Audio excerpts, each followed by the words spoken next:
ಕರ್ತನ ಪರಿಶುದ್ಧ ನಾಮದಲ್ಲಿ ನಿಮ್ಮೆಲ್ಲರಿಗೂ ವಂದನೆಗಳನ್ನು ಸಲ್ಲಿಸ್ತಾ ಇದ್ದೀನಿ. ಎಲ್ಲರಿಗೂ ಪ್ರೈಸ್ ದಿ ಲಾರ್ಡ್, ಮರ್ನಾಥ. ಮತ್ತೆ ದೇವರ ಮಹಾಕೃಪೆಯಿಂದ ಮತ್ತೆ ಈ ಒಂದು ಪ್ರಕಟಣೆ ಗ್ರಂಥವನ್ನು ಧ್ಯಾನ ಮಾಡುವುದಕ್ಕೆ ಅವಕಾಶವನ್ನು ಕೊಟ್ಟ ದೇವಾದಿ ದೇವರಿಗೆ ನನ್ನ ಒಂದು ಕೃತಜ್ಞತೆಗಳನ್ನು, ವಂದನೆಗಳನ್ನು, ಸ್ತುತಿ ಸ್ತೋತ್ರಗಳನ್ನು ಸಲ್ಲಿಸ್ತಾ ಇದ್ದೀನಿ. ಮತ್ತೆ ನಮ್ಮೆಲ್ಲರ ಒಂದು ಪ್ರಯತ್ನ ಈ ಪ್ರಕಟಣೆ ಗ್ರಂಥದಲ್ಲಿರುವ ಮತ್ತೆ ಅನೇಕ ವಿಷಯಗಳನ್ನು, ಬರವಣಿಗೆಯ ಕುರಿತಾದ ವಿಷಯಗಳನ್ನು ಧ್ಯಾನ ಮಾಡುವುದಕ್ಕೆ ನಮ್ಮ ಒಂದು ಪ್ರಯತ್ನವಾಗಿದೆ. ಅದರಲ್ಲಿ ಮತ್ತೆ ನಿಮ್ಮ ಒಂದು ಪ್ರಾರ್ಥನೆ, ನನ್ನ ಒಂದು ಪ್ರಾರ್ಥನೆ ಏನು ಅಂದರೆ, ಕರ್ತನೆ ನಿನ್ನ ಪರಿಶುದ್ಧಾತ್ಮದಿಂದ ನಮ್ಮನ್ನು ಬೆಳಗಿಸು. ಇದರಲ್ಲಿ ನನ್ನ ಒಂದು ಆಲೋಚನೆ, ನಮ್ಮ ಒಂದು ಸ್ವಂತದ ಒಂದು ಆಲೋಚನೆಗಳು ಬೇರೆ ಇತರೆದು ಬರಲಾರದೆ ನಿನ್ನ ಒಂದು ಆತ್ಮದಿಂದ ತುಂಬಿಸು. ನಿನ್ನ ಆತ್ಮ ಜೊತೆ ನಮ್ಮನ್ನು ನಡೆಸಿ ಈ ಪ್ರಕಟಣೆ ಗ್ರಂಥದಲ್ಲಿರುವ ವಿಷಯಗಳನ್ನು ಮತ್ತೆ ಅರ್ಥ ಮಾಡಿಕೊಳ್ಳುವುದಕ್ಕೆ, ಆ ಪ್ರಕಾರ ಸಿದ್ಧಪಡಿಕೊಳ್ಳುವುದಕ್ಕೆ, ಬರವಣಿಗೆಗೆ ಸಿದ್ಧಪಡುವಂತೆ ದೇವರೇ ನಮಗೆ ಸಹಾಯ ಮಾಡು ಅಂತ ನಮ್ಮ ಒಂದು ಪ್ರಾರ್ಥನೆ ಆಗಿದೆ. ಈಗ ಈ ಒಂದು ಪ್ರಕಟಣೆ ಗ್ರಂಥದ ವಿಷಯಗಳಾಗಿ ನಾವು ನೋಡುವುದಾದರೆ, ಹೋದ ಸೆಷನ್ನಲ್ಲಿ ಮತ್ತೆ ಪ್ರಕಟಣೆ ಗ್ರಂಥದ ವೈಶಿಷ್ಟ್ಯತೆ 7 ವಿಷಯಗಳನ್ನು ನಿಮ್ಮ ಜೊತೆ ಹಂಚಿಕೊಂಡಿದ್ದೆ. ಹಾಗೆ ಎರಡನೇದಾಗಿ ಅಪೊಸ್ತಲನಾದ ಯೋಹಾನನ್, ಈ ಒಂದು ಮತ್ತೆ ಅಪೊಸ್ತಲನಾದ ಯೋಹಾನನ ಬಗ್ಗೆ 7 ಪ್ರತ್ಯೇಕವಾದ ವಿಷಯಗಳನ್ನು ಕೂಡ ನಾವು ಧ್ಯಾನ ಮಾಡಿದ್ವಿ. ಮತ್ತೆ ಇವತ್ತಿನ ನಮ್ಮ ಒಂದು ಧ್ಯಾನ ಅಂಶವು ಈ ಪ್ರಕಟಣೆ ಗ್ರಂಥದ ಮೊದಲನೇ ಅಧ್ಯಾಯದಲ್ಲಿ ಇರುವ 7 ವಿಷಯಗಳನ್ನು ನಾವು ಧ್ಯಾನ ಮಾಡುವುದಕ್ಕೆ ಪ್ರಯತ್ನ ಮಾಡೋಣ. ನಾವು ಗಮನಿಸೋದಾದರೆ ಈ ಪ್ರಕಟಣೆ ಗ್ರಂಥ ಮೊದಲನೇ ಅಧ್ಯಾಯ ತುಂಬಾ ಪ್ರತ್ಯೇಕವಾದ ಅಧ್ಯಾಯವಾಗಿ ನಾವು ಕಾಣ್ತೀವಿ. ಯಾಕೆ ಅಂದ್ರೆ ಈ ಅಧ್ಯಾಯದಲ್ಲಿ ಕರ್ತನ ಪರಿಪೂರ್ಣ ಮಹಿಮೆಯನ್ನು ನಾವು ಕಾಣಬಹುದು. ಎರಡನೇದು, ಈ ಮೊದಲನೇ ಅಧ್ಯಾಯದಲ್ಲೇ ಈ ಪ್ರಕಟಣೆ ಗ್ರಂಥದ ಮತ್ತೆ ಓವರ್ ವ್ಯೂ ಅನ್ನು, ಮುಖಚಿತ್ರವನ್ನು ನಾವು ಕಾಣಬಹುದು. ಸೊ ಅದರಲ್ಲಿ ಮೊದಲನೇ ಅಂಶವನ್ನಾಗಿ ನಾವು ನೋಡುವುದಾದರೆ, ಮೊದಲನೇದು ಮತ್ತೆ ಪ್ರಕಟಣೆ ಗ್ರಂಥದ ಓವರ್ ವ್ಯೂ ಅನ್ನು ಫಸ್ಟ್ ಚಾಪ್ಟರ್ 1 19ನೇ ವಚನದಲ್ಲಿ ನಾವು ಕಾಣಬಹುದು. ಹೀಗಂತ ಬರೆಯಲ್ಪಟ್ಟಿದೆ. ಏನು? ಪ್ರಕಟಣೆ ಗ್ರಂಥ 1ನೇ ಅಧ್ಯಾಯ 19ನೇ ವಚನದಲ್ಲಿ ನಾವು ಇದನ್ನು ಕಾಣಬಹುದು. ಏನು ಅಂದ್ರೆ, ಆದ್ದರಿಂದ ನೀನು ಕಂಡವುಗಳನ್ನು, ಈಗ ನಡೆಯುತ್ತಿರುವವುಗಳನ್ನು, ಮುಂದೆ ಆಗಬೇಕಾದವುಗಳನ್ನು ಬರೆ ಅಂತ ಈ ಮಾತನ್ನು ಕರ್ತನಾದ ಯೇಸು ಸ್ವಾಮಿಯವರು ಯೋಹಾನನಿಗೆ ಹೇಳಿದ ಹಾಗೆ ನಾವು ಕಾಣ್ತೀವಿ. ಈ ವಚನದಲ್ಲಿ, ಈ ವಚನವನ್ನು ನಾವು ಗಮನಿಸಿದರೆ ಪ್ರಕಟಣೆ ಗ್ರಂಥವನ್ನೆಲ್ಲ ಕೂಡ ಈ 3 ಪದಗಳಲ್ಲಿ ನಾವು ಕಾಣಬಹುದು. ಹೇಗೆ ಅನ್ನೋದು ನಾವು ನೋಡಿದರೆ, ಪ್ರಕಟಣೆ ಗ್ರಂಥದಲ್ಲಿ 22 ಅಧ್ಯಾಯಗಳು ಇದೆ, 22 ಚಾಪ್ಟರ್ಸ್. ಈ 22 ಚಾಪ್ಟರ್ಸ್ ನಲ್ಲಿ ನಾವು ಗಮನಿಸಿದರೆ ಈ 3 ಪದಗಳು ನಾವು ನೋಡಬಹುದು. ಏನು ಅಂದ್ರೆ, ಕರ್ತನಾದ ಯೇಸು ಸ್ವಾಮಿ ಅವರು ಯೋಹಾನನಿಗೆ ಹೇಳ್ತಾ ಇರೋದು, ಮೊದಲನೇದು ನೀನು ಕಂಡದ್ದನ್ನೆಲ್ಲ ಅಂತ ಒಂದು ಮೊದಲನೇ ಮಾತು. ಎರಡನೇದು ಏನಂತ ಹೇಳ್ತಾ ಇದ್ದಾರೆ ಅಂದ್ರೆ, ಈಗ ಇರುವುದನ್ನು, ಎರಡನೇ ಮಾತು ನಾವು ನೋಡೋದಾದ್ರೆ ಈಗ ನಡೆಯುತ್ತಿರುವುದನ್ನು ಅನ್ನೋದು ಎರಡನೇ ಮಾತು. ಮೂರನೇದು ಮುಂದೆ ಆಗಬೇಕಾದದ್ದನ್ನು ಅನ್ನೋದು ನಾವು ಕಾಣಬಹುದು.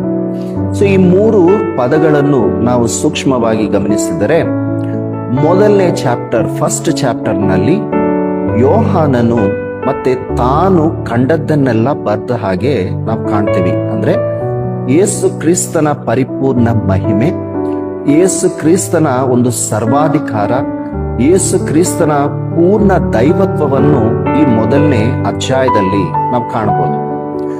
ಎರಡನೇ ಪದ ನೀವು ಗಮನಿಸೋದಾದರೆ, ಈಗ ನಡೆಯುತ್ತಿರುವವುಗಳನ್ನು ಅಂತ ನಾವು ನೋಡ್ತೀವಿ. ಅಂದ್ರೆ ಆ ಮಾತಿಗೆ ಅರ್ಥ ಏನು ಅಂದ್ರೆ, ಸಭೆಗಳಲ್ಲಿ ನಡೆಯುತ್ತಿರುವುದನ್ನು ನೀನು ಬರೆ. ಚಾಪ್ಟರ್ 2-3 ಈ 2 ಅಧ್ಯಾಯಗಳಲ್ಲಿ ನಾವು ಗಮನಿಸಿದ್ರೆ 7 ಸಭೆಗಳ ಕುರಿತಾದ ಅನೇಕ ವಿಷಯಗಳು ದೇವರು ಸ್ಪಷ್ಟವಾಗಿ ಒಂದೊಂದು ಸಭೆಯ ಆತ್ಮೀಯವಾದ ಸ್ಥಿತಿ ಹೇಗಿದೆ ಅನ್ನೋದು ಅನೇಕ ವಿಷಯಗಳನ್ನು ನಾವು ಕಾಣಬಹುದು. ದೇವರ ಚಿತ್ತವಾದ್ರೆ ಮುಂದಿನ ದಿನಗಳಲ್ಲಿ ಒಂದೊಂದು ಸಭೆಯ ಕುರಿತಾದ ಸ್ಪಷ್ಟವಾದ ಅನೇಕ ವಿಷಯಗಳನ್ನು ಧ್ಯಾನ ಮಾಡುವ. 2ನೇ ವಿಷಯವನ್ನು ನಾವು ಗಮನಿಸೋದಾದ್ರೆ ಅಲ್ಲಿ 3ನೇ ಪದ ಏನಾಗಿದೆ ಅಂದ್ರೆ ಮುಂದೆ ಆಗಬೇಕಾಗಿರುವುದು. ಅಂದ್ರೆ ಚಾಪ್ಟರ್ 4 ಇಂದ ಚಾಪ್ಟರ್ 22 ವರೆಗೆ 4ನೇ ಅಧ್ಯಾಯದಿಂದ 22 ಅಧ್ಯಾಯದವರೆಗೆ ಮುಂದೆ ನಡಿಬೇಕಾಗಿರುವುದೆಲ್ಲವನ್ನು ಕೂಡ ಅಲ್ಲಿ ನಾವು ಕಾಣಬಹುದು. ಸೊ ನಾವು ಈ ಒಂದು ಚಾಪ್ಟರ್ ಅನ್ನ ಅರ್ಥ ಮಾಡ್ಕೊಳ್ಳಬೇಕು ಅಂದ್ರೆ ಸಿಂಪಲ್ ಆಗಿ ಏನು ಅಂದ್ರೆ ನೀನು ಕಂಡದ್ದನ್ನೆಲ್ಲ ನಡೆಯುತ್ತಿರುವುದನ್ನು ಮುಂದೆ ನಡಿಬೇಕಾಗಿರೋದು. ಅಂದ್ರೆ ಭೂತ ಮತ್ತೆ ವರ್ತಮಾನ ಭವಿಷ್ಯತ್ ಕಾಲ ಈ 3 ಪದಗಳಲ್ಲಿ ನಾವು ಕಾಣಬಹುದು. ಇಂಗ್ಲಿಷ್ ನಲ್ಲಿ ಕ್ಲಿಯರ್ ಆಗಿರುತ್ತೆ ಏನು ಅಂದ್ರೆ that you have seen that those that are and those that are to take place. ಈ 3 ಪದಗಳು ನಮಗೆ ಸ್ಪಷ್ಟವಾದ ಒಂದು ಓವರ್ ವ್ಯೂ ಅಂದ್ರೆ ಒಂದು ಚಿತ್ರಣ ನಮಗೆ ನಾವು ಕಾಣೋದಿಕ್ಕೆ ಸಿಗುತ್ತೆ. ಈಗ ಈ ಪ್ರಕಟಣೆ ಗ್ರಂಥದ ಒಂದು ವೈಶಿಷ್ಟ್ಯತೆಯನ್ನು ನಾವು ತಿಳ್ಕೊಳ್ಬೇಕು, ಇಲ್ಲ ಇನ್ನ ಸಿಂಪಲ್ ಆಗಿ ಅರ್ಥ ಮಾಡ್ಕೋಬೇಕು ಅಂದ್ರೆ ಯೇಸು ಕ್ರಿಸ್ತನ ಬರುವಣಿಕೆಗೆ ಮುನ್ನ, ಬರುವಣಿಕೆ ಮತ್ತೆ ಬರುವಣಿಕೆ ನಂತರದ ವಿಷಯಗಳು ಈ ಪ್ರಕಟಣೆ ಗ್ರಂಥದಲ್ಲಿ ಬರೆದ ಹಾಗೆ ನಾವು ಕಾಣ್ತೀವಿ. ಒಂದು ಬರುವಣಿಕೆಗೆ ಮುಂಚೆ ಮತ್ತೆ ಸಭೆಗಳಲ್ಲಿ ಪರಿಸ್ಥಿತಿ ಹೇಗಿದೆ ಅನ್ನುವುದು ಬರುವಣಿಕೆ, ಮತ್ತೆ 3ನೇದು ಬರುವಣಿಕೆಯ ನಂತರದ ವಿಷಯಗಳು. ಅಂದ್ರೆ ಸಭೆ ರೇಪ್ಚರ್ ಆಗಿ ಹೋದ ಮೇಲೆ ಉಳಿದವರಿಗೆ ಆಗುವ ಶ್ರಮೆಗಳಾಗ್ಲಿ ಮುಂದೆ ನಡಿಬೇಕಾಗಿರುವ ಅನೇಕ ವಿಷಯಗಳನ್ನು ನಾವು ಕಾಣಬಹುದು.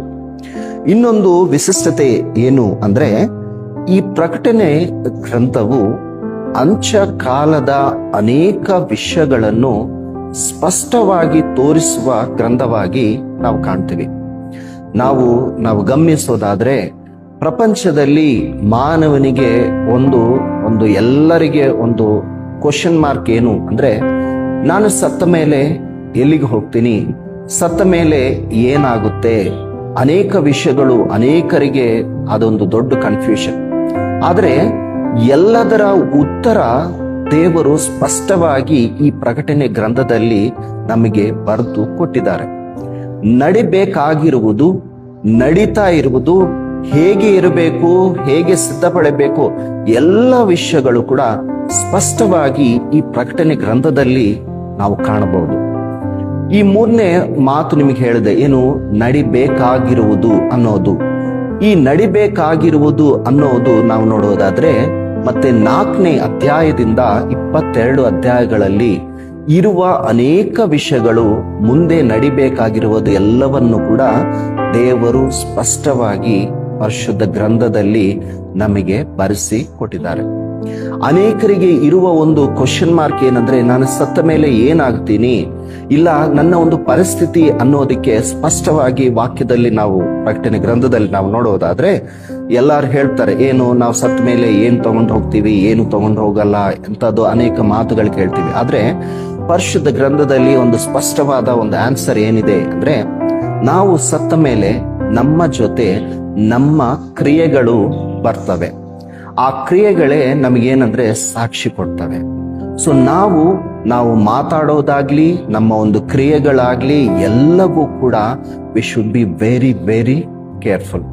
ಪ್ರಸಂಗಿ ಗ್ರಂಥದಲ್ಲಿ ನಾವು ನೋಡೋದಾದ್ರೆ ಸ್ಪಷ್ಟವಾಗಿ ಹೇಳ್ತಾರೆ, ನಿನಗೆ ಹೇಗೆ ಬೇಕೋ ಹಾಗೆ ಜೀವನ ಮಾಡು, ಎಲ್ಲ ಮಾಡು, ಆದ್ರೆ ಈ ಎಲ್ಲದಕ್ಕೆ ಕೂಡ ಒಂದು ತೀರ್ಪಿದೆ, ಅದನ್ನು ನೀನು ಮರೆಯಬೇಡ. So that is the conclusion for every person, for every man. So ಈಗ ನಾವು ಗಮನಿಸೋದಾದ್ರೆ ಈ ಪ್ರಕಟಣೆ ಗ್ರಂಥದಲ್ಲಿ ಮತ್ತೆ 5, 6, 7 ಈ 3 ವಚನಗಳು ತುಂಬಾ ಪ್ರಾಮುಖ್ಯವಾದ ವಚನಗಳಾಗಿ ನಾವು ಕಾಣ್ತೀವಿ. ಸೊ ಈ 3 ವಚನಗಳು ನಾವು ಮತ್ತೆ ಸಿಂಪಲ್ ಆಗಿ ನಮ್ಮ ಅಂದ್ರೆ ಒಂದು ನೆನಪಿಗೆ ನಾವು ಕರೆಕ್ಟಾಗಿ ಇಟ್ಕೋಬೇಕು ಅಂದ್ರೆ ಈ 3 ವಚನಗಳಿಗೆ 3 ಪದಗಳನ್ನು ನಾನು ಹೇಳ್ತೀನಿ. 5ನೇ ವಚನ, the power of Jesus Christ, ಯೇಸು ಕ್ರಿಸ್ತನ ಮತ್ತೆ ಶಕ್ತಿಯನ್ನು, ಸರ್ವಾಧಿಕಾರವನ್ನು ತೋರಿಸುವ ವಚನ. 6ನೇ ವಚನ ಏನಂದ್ರೆ, the purpose of Jesus Christ, ಯೇಸು ಕ್ರಿಸ್ತನ ಉದ್ದೇಶವನ್ನು, ದೇವರ ಉದ್ದೇಶವನ್ನು 6ನೇ ವಚನದಲ್ಲಿ ನಾವು ಕಾಣ್ತೀವಿ. 7ನೇ ವಚನದಲ್ಲಿ the program of Jesus Christ ಅನ್ನೋದು ನಾವು ಕಾಣಬಹುದು. ಸೊ ಈ ಒಂದು ಅಧ್ಯಾಯವನ್ನು ನಾವು ನೋಡುವುದಾದ್ರೆ, ಒಂದು the power of Jesus Christ, the program of the purpose of Jesus Christ, ಆಮೇಲೆ the program of Jesus Christ. ಯೇಸು ಕ್ರಿಸ್ತನ ಒಂದು ಸರ್ವಾಧಿಕಾರವು, 2ನೇದು ಆತನ ಉದ್ದೇಶವು, 3ನೇದು ಆತನ ಯೋಜನೆ, ದ ಪ್ಲಾನ್ ಅನ್ನೋದು ನಾವು ಕಾಣಬಹುದು. ಈಗ ಆ 3 ವಿಷಯಗಳಲ್ಲಿ ಕೆಲವು ವಿಷಯಗಳನ್ನು ನಾವು ಗಮನಿಸಬಹುದು. ಒಂದು ಮಾತು ನಿಮ್ಗೆ ಹೇಳಬೇಕು ಅಂದ್ರೆ, ಈ ಪ್ರಕಟಣೆ ಗ್ರಂಥ ತುಂಬಾ ಕೇರ್ಫುಲ್ ಆಗಿ ನಾವು ಧ್ಯಾನ ಮಾಡಬೇಕಾಗಿರುವ ಗ್ರಂಥ. ಯಾಕೆ ಅಂದ್ರೆ, ಆ ಗ್ರಂಥದಲ್ಲಿ ಮತ್ತೆ ಲಾಸ್ಟ್ ಅಧ್ಯಾಯ 22ನೇ ಅಧ್ಯಾಯದಲ್ಲಿ ನಾವು ಗಮನಿಸಿದ್ರೆ, ಅದಕ್ಕೆ ನೀನು ಒಂದು ಸೇರಿಸಬಾರ್ದು, ಅದರಿಂದ ಒಂದು ತೆಗೆಯಬಾರ್ದು. ಅಂದ್ರೆ ನಾವು ಅದರಲ್ಲಿ ಇರುವ ವಿಷಯಗಳನ್ನು ಪ್ರಾರ್ಥನಾ ಪೂರ್ವಕವಾಗಿ ಆತ್ಮೀಯ ಸಿದ್ಧತೆಯೊಂದಿಗೆ ನಾವು ಅದನ್ನ ಧ್ಯಾನ ಮಾಡುವರಾಗಿದ್ದೀವಿ. ಇನ್ನೊಂದು, ಎಷ್ಟು ಕ್ಲಿಯರ್ ಆಗಿರುತ್ತೆ ಈ ಪ್ರಕಟಣಾ ಗ್ರಂಥದಲ್ಲಿ ಬರೆಸಿರುವ ಅನೇಕ ವಿಷಯಗಳು ದೇವರು ಬರೆಸಿರುವುದು ಅನ್ನೋದು ಅದರಲ್ಲಿ ನಾವು ನೋಡುವುದಾದ್ರೆ, ಮತ್ತೆ 10ನೇ ಅಧ್ಯಾಯ 4ನೇ ವಚನದಲ್ಲಿ ನಾವು ಕಾಣಬಹುದು. ಅಲ್ಲಿ ಏನು ಅಂದ್ರೆ, ಮತ್ತೆ ಶಬ್ದಗಳು ಕೇಳ್ತವೆ. ಯಾರಿಗೆ? ಯೋಹಾನನಿಗೆ. ಯೋಹಾನನು ಆ ಶಬ್ದಗಳನ್ನು ಬರೆಯೋದಕ್ಕೆ ಇದ್ದಾಗ ಏನು ಅಂತ ಹೇಳಿ ಒಂದು ಶಬ್ದ ಬರುತ್ತಂದ್ರೆ, ನೀನು ಅದು ಬರಿಬೇಡ, ಈಗ ಅದನ್ನ ಬರಿಬೇಡ. ಅಂದ್ರೆ ಈ ಪ್ರಕಟಣೆ ಗ್ರಂಥದಲ್ಲಿ ಯಾವುದನ್ನು ಬರಿಬೇಕಂದ್ರು ಯಾವುದು ಬರಿಬಾರ್ದಂದ್ರು ಏನೇ ಅಂದ್ರೂ ಕೂಡ ಸ್ಪಷ್ಟವಾಗಿ ಒಂದೊಂದು ಪದವು ಕೂಡ ಯಾರಿಂದ ಬಂದಿದೆ ಅಂದ್ರೆ ದೇವರಿಂದ, ಯೇಸು ಕ್ರಿಸ್ತನಿಗೆ, ಯೇಸು ಕ್ರಿಸ್ತನಿಂದ ತನ್ನ ದೂತನನ್ನು ಕಳುಹಿಸಿ ತನ್ನ ದಾಸನಿಗೆ ಒಪ್ಪಿಸಿರುವ ಗ್ರಂಥವಾಗಿ ನಾವು ನೋಡ್ತೇವೆ. ಅಂದ್ರೆ ಸೊ ಈ ಗ್ರಂಥವು ತುಂಬಾ ಪ್ರತ್ಯೇಕತೆಯನ್ನು ನಾವು ಕಾಣಬಹುದು. ಈಗ ನಾವು ಗಮನಿಸೋದಾದ್ರೆ, ಮೊದಲನೇ ಪದವನ್ನು ನಾವು ಕೆಲವು ವಿಷಯಗಳನ್ನು ಧ್ಯಾನ ಮಾಡುವುದಾದ್ರೆ, ಮೊದಲನೇದು ನಾನು ಏನು ಹೇಳಿದೆ, ನೀನು ಕಂಡವುಗಳನ್ನು ಅನ್ನುವುದು ಪದ ನಾವು ಅಲ್ಲಿ ಕಾಣ್ತೀವಿ. ಸೊ ಈ ಚಾಪ್ಟರ್ 1ನಲ್ಲಿ ನಾವು ನೋಡುವುದಾದ್ರೆ, ಯೇಸು ಸ್ವಾಮಿಯ ಪರಿಪೂರ್ಣವಾದ ಮಹಿಮೆಯನ್ನು, ದೈವತ್ವವನ್ನು ನಾವು ಈ ಮೊದಲನೇ ಅಧ್ಯಾಯದಲ್ಲಿ ನಾವು ಕಾಣಬಹುದು. ಯೋಹಾನನು ಮತ್ತೆ ಶಿಷ್ಯರಲ್ಲಿ ತುಂಬಾ ಒಂದು ಪ್ರತ್ಯೇಕತೆ ಇರುವ ಶಿಷ್ಯನಾಗಿ ನಾವು ಕಾಣ್ತೀವಿ. ಯಾಕೆ ಅಂದ್ರೆ, ಇರುವ 12 ಶಿಷ್ಯರಲ್ಲಿ ಕೂಡ ಯೋಹಾನನ ಒಂದು ಪ್ರಾಕ್ಸಿಮಿಟಿ ಇಲ್ಲ ಕ್ಲೋಸ್ನೆಸ್, ಯೇಸು ಕ್ರಿಸ್ತನ ಒಂದು ಜೊತೆಗಿರುವ ಒಂದು ಕ್ಲೋಸ್ನೆಸ್ ತುಂಬಾ ಏನಂತಾರೆ ಅಂದ್ರೆ ವೆರಿ ವೆರಿ ಕ್ಲೋಸ್.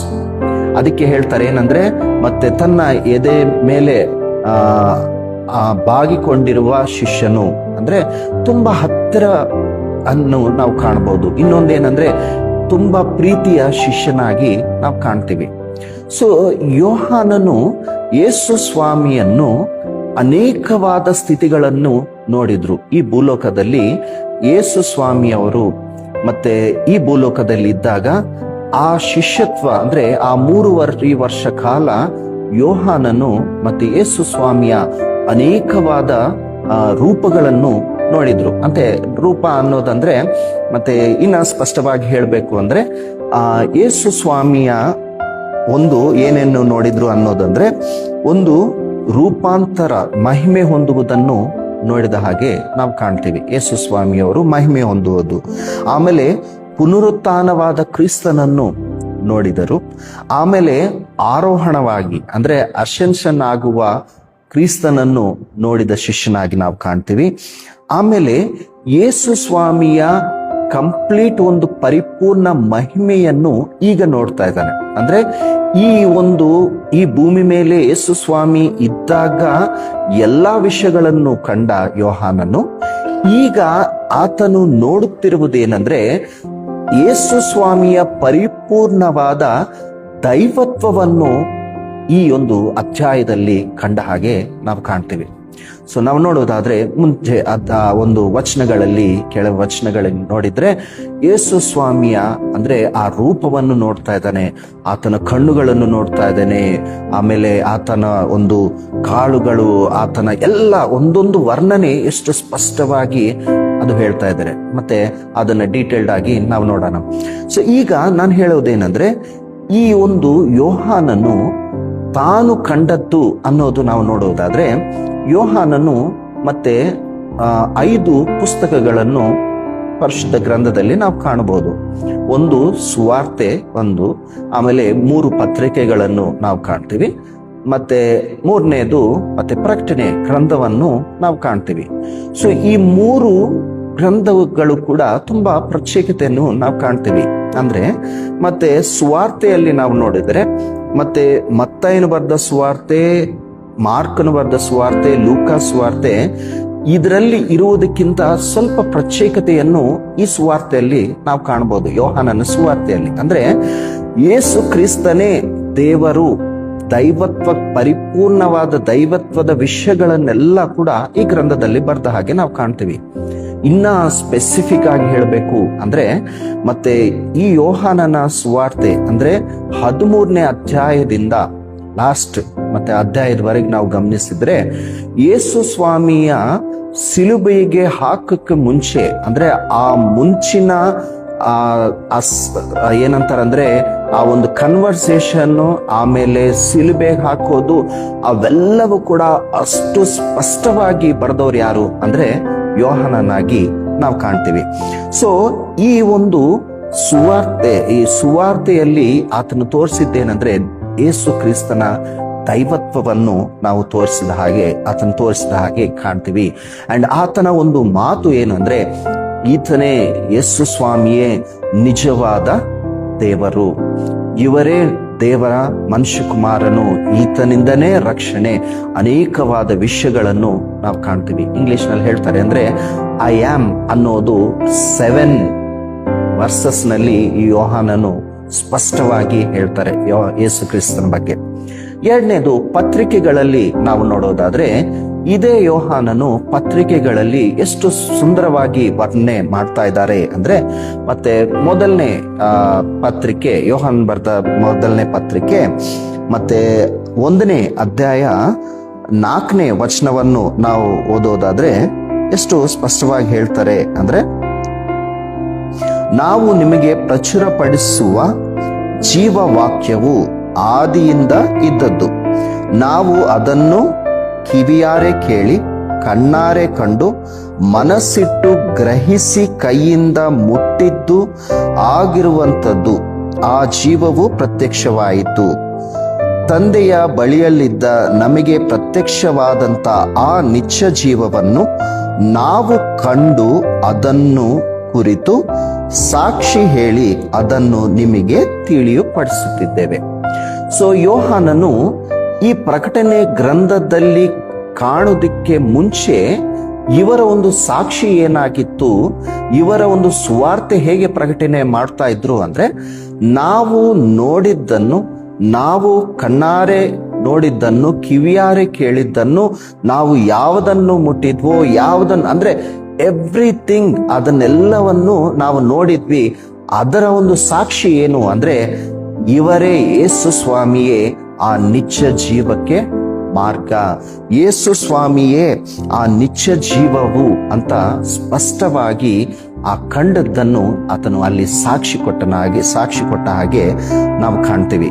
ಸೊ ಪತ್ರಿಕೆ ಭಾಗವು ಏನ್ ಹೇಳ್ತಾ ಇದೆ ಅಂದ್ರೆ ಈ ಒಂದು ಸುವಾರ್ತೆಯನ್ನು ನೀವು ಪರಿಪೂರ್ಣವಾಗಿ ನಂಬಿರಿ, ಗ್ರಹಿಸಿರಿ ಅನ್ನೋದು ನಾವು ನೋಡ್ತಾ ಇದ್ದೇವೆ ಪತ್ರಿಕೆ ಭಾಗದಲ್ಲಿ.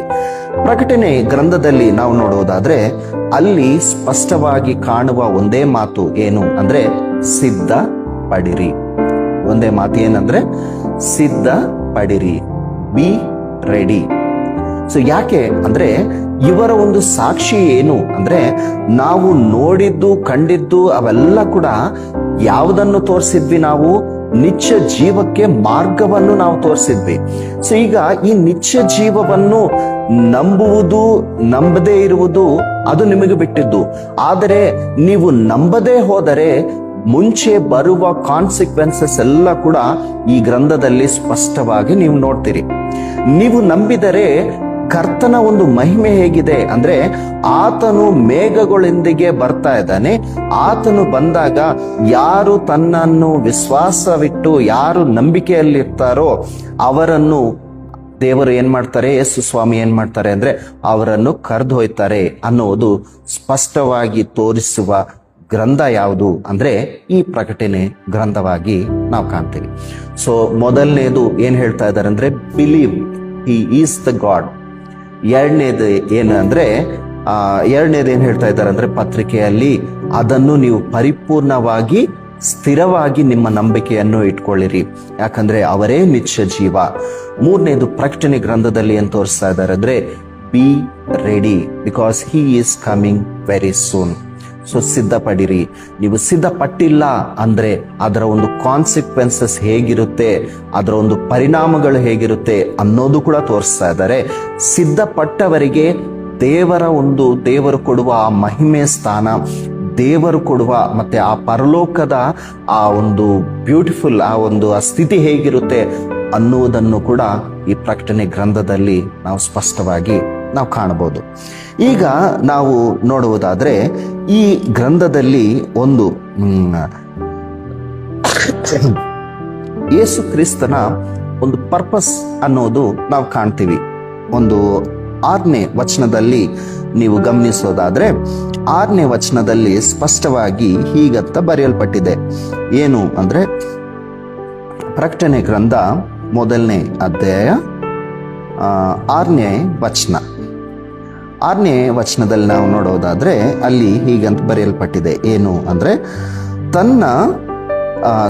ನಮ್ಮನ್ನು ಪ್ರೀತಿಸುವಾತನು ತನ್ನ ಪವಿತ್ರವಾದ ರಕ್ತದ ಮೂಲಕ ನಮ್ಮನ್ನು ಪಾಪಗಳಿಂದ ಬಿಡಿಸಿದಾತನು ನಮ್ಮನ್ನು ದೇವರ ರಾಜ್ಯವನ್ನಾಗಿಯೂ ತನ್ನ ತಂದೆಯಾದ ದೇವರಿಗೆ ಯಾಜಕರನ್ನಾಗಿಯೂ ಮಾಡುವಾತನಿಗೆ ಯುಗ ಯುಗಾಂತರಗಳಲ್ಲಿಯೂ ಮಹಿಮೆಯೂ ಬಲವು ಉಂಟಾಗಲಿ, ಆಮೆನ್ ಅನ್ನುವ ಮಾತು ನಾವು ನೋಡ್ತೀವಿ. ಸೊ ಇದರಲ್ಲಿ ನಾವು ಗಮನಿಸೋದಾದ್ರೆ ಸ್ಪಷ್ಟವಾಗಿ ಯೇಸು ಸ್ವಾಮಿಯವರು ಈ ಲೋಕಕ್ಕೆ ಬಂದಿರುವ ಕಾರ್ಯವು, ಅವರು ಬಂದ ಮೇಲೆ ಅವರು ಒಂದು ಉದ್ದೇಶವು ಈ ವಚನದಲ್ಲಿ ನಾವು ಕಾಣ್ತೀವಿ.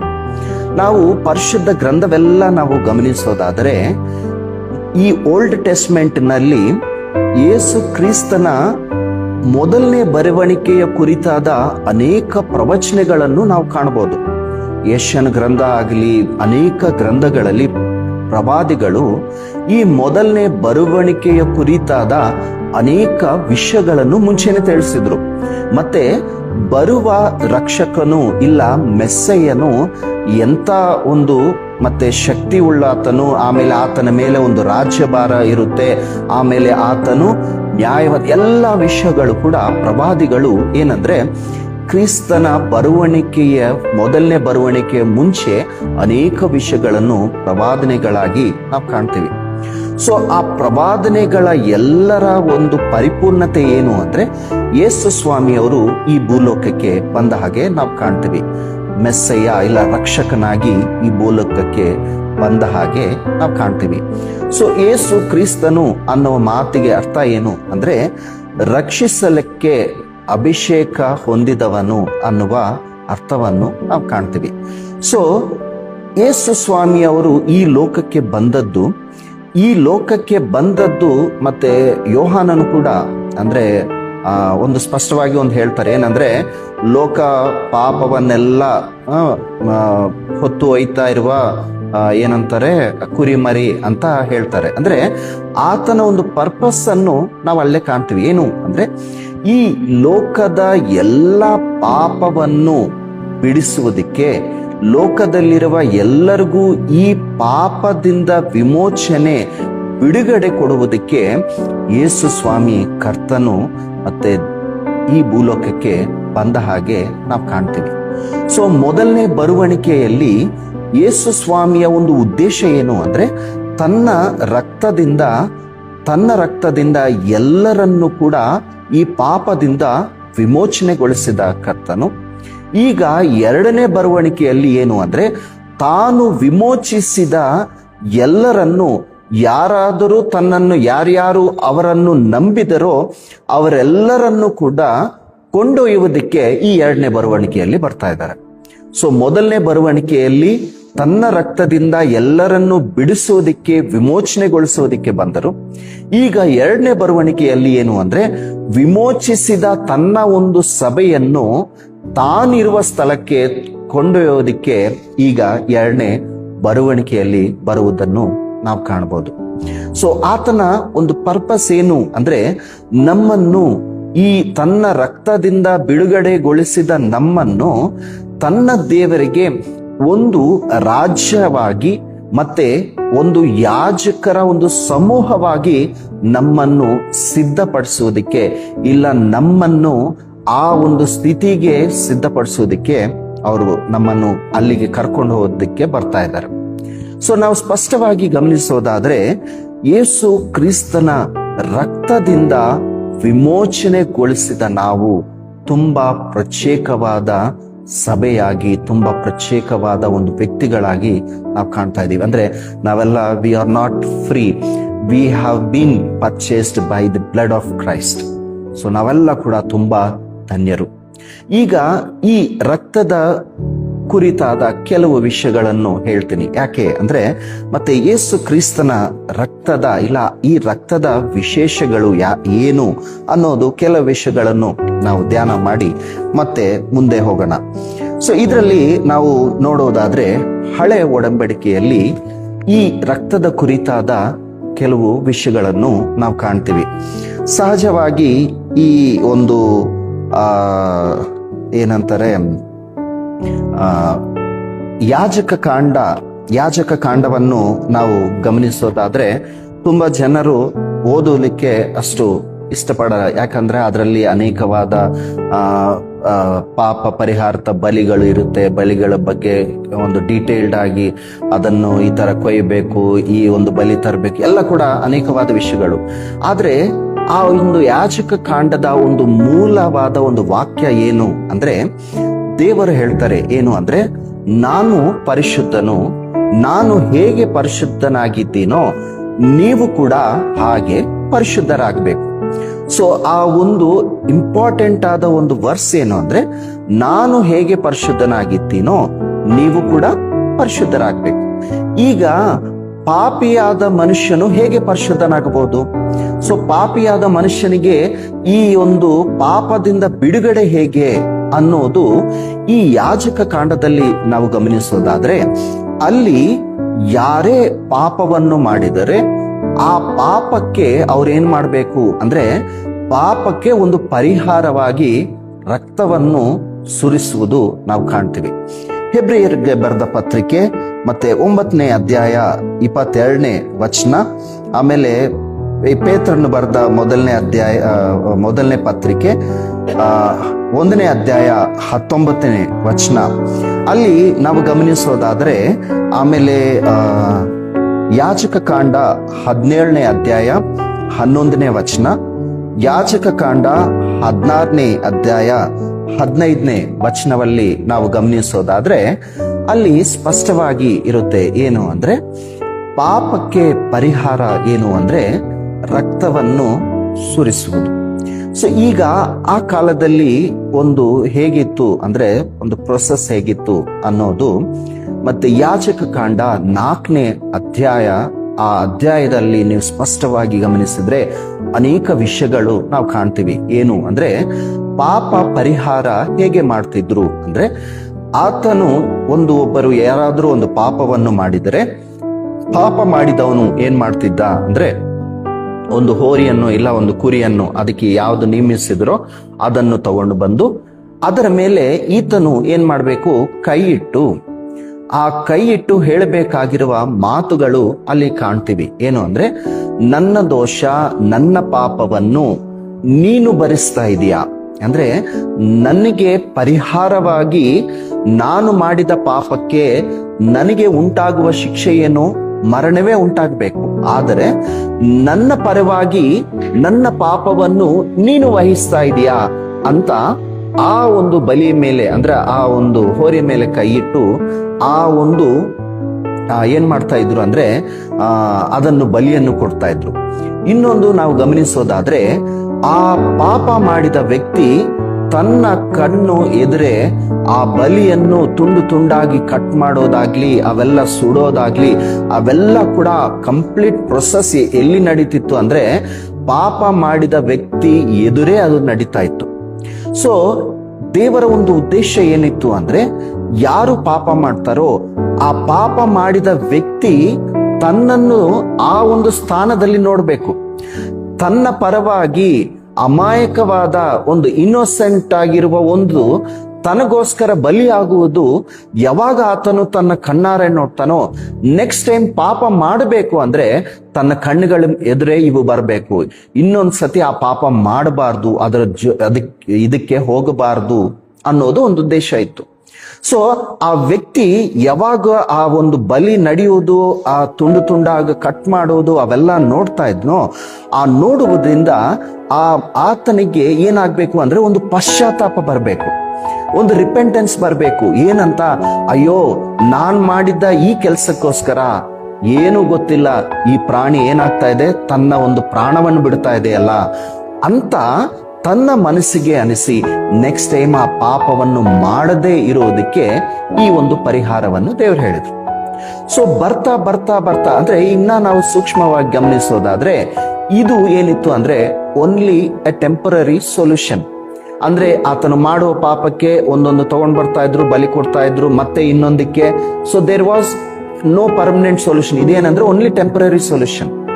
ಆದ್ರೆ ಈ ಒಂದು ಪಾಪ ಪರಿಹಾರವು ಯೇಸು ಕ್ರಿಸ್ತನ ಆ ಸಿಲುಬೆಯ ಮೇಲೆ ಆ ಬಲಿಯನ್ನು, ಅಂದ್ರೆ ಸಿಲುಬೆಯ ಮೇಲೆ ಆ ತನ್ನ ಒಂದು ಪ್ರಾಣವನ್ನು, ತನ್ನ ಒಂದು ರಕ್ತವನ್ನು ಚಿಂದಿಸುವುದು ಒಂದು ಛಾಯೆಯಾಗೆ ನಾವು ಈ ಬಲಿ ಪ್ರೊಸೆಸ್ ಅನ್ನು ನಾವು ನೋಡ್ತೀವಿ. ಸೊ ಈ ಟೆಂಪರರಿ ಇರುವ ಸೊಲ್ಯೂಷನ್ಗೆ ಯೇಸು ಸ್ವಾಮಿ ತಾನೇ ರಕ್ಷಕನಾಗಿ ಈ ಭೂಲೋಕಕ್ಕೆ ಬಂದು ತನ್ನ ಪರಿಶುದ್ಧ ರಕ್ತವನ್ನು ನಿನಗೋಸ್ಕರ ನನಗೋಸ್ಕರ ಆ ರಕ್ತವನ್ನು ಆ ಸಿಲುಬೆಯ ಮೇಲೆ ತಾನು ಕೊಟ್ಟು ನಮ್ಮನ್ನೆಲ್ಲರನ್ನು ಕೂಡ ಏನ್ ಮಾಡಿದ್ರು ಅಂದ್ರೆ, ಆತನು ಎಲ್ಲರನ್ನು ವಿಮೋಚಿಸಿದ ಹಾಗೆ ನಾವು ಕಾಣ್ತೀವಿ.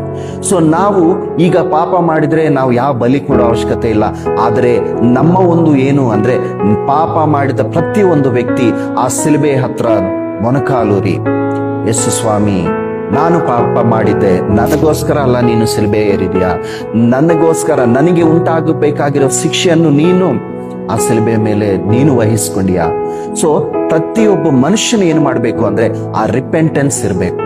ಪ್ರತಿಯೊಬ್ಬ ಮನುಷ್ಯನು ಆ ಸಿಲುಬೆಯನ್ನು ನೋಡುವ ಪ್ರತಿಯೊಂದು ಸಾರಿ ನಮ್ಮನ್ನು ನಾವು ಸರಿಪಡಿಸ್ಕೊಳ್ತಾ, ಸ್ವಾಮಿ ನಾನು ಯಾವ ಸ್ಥಿತಿಯಲ್ಲಿದ್ದೀನಿ, ನನ್ನ ಒಂದು ಪಾಪದ ಸ್ಥಿತಿ ಹೇಗಿದೆ, ನಿನ್ನ ರಕ್ತದಿಂದ ನನ್ನನ್ನು ತೊಳು, ನಿನ್ನ ರಕ್ತದಿಂದ ನನ್ನನ್ನು ಶುದ್ಧಿ ಮಾಡು, ನಿನ್ನ ರಕ್ತದಿಂದ ನನ್ನನ್ನು ಏನು ಮಾಡು, ವಿಮೋಚಿಸಿ ನಾಳೆ ನಿನ್ನ ಬರುವಣಿಕೆಯಲ್ಲಿ ನಾನು ಎತ್ತಲ್ಪಡುವುದಕ್ಕೆ ನನಗೆ ಸಹಾಯ ಮಾಡುತ್ತಂದೆ ಅಂತ ಪ್ರತಿ ದಿನವೂ ಕೂಡ ನಾವು ಈ ಒಂದು ಪ್ರಾರ್ಥನೆಯನ್ನು ಮಾಡಬೇಕಾದ್ರೆ ಇಟ್ಸ್ ಎ ಕಂಪಲ್ಸರಿ, ಅಂದ್ರೆ ಮ್ಯಾಂಡೇಟರಿ.